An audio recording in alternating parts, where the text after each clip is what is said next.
Oi, gente.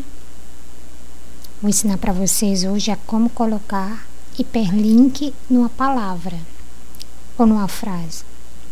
O que é o hiperlink? É, como o próprio nome já diz, é um link que te dá,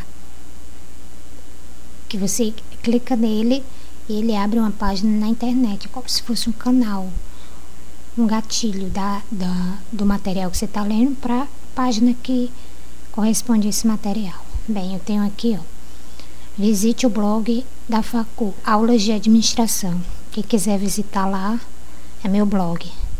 Bem, eu quero colocar o hiperlink, que é o site do meu blog, né?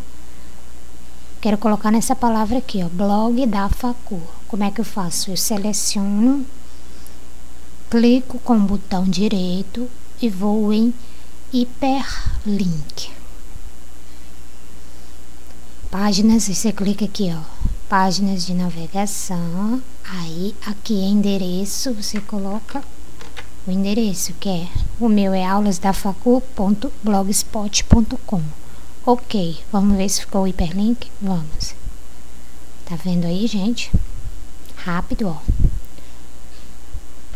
Eu coloco o cursor em cima da palavra e vai me dar o resultado. http://aulasdafacu.blogspot.com. Obrigada, gente. Espero ter ajudado.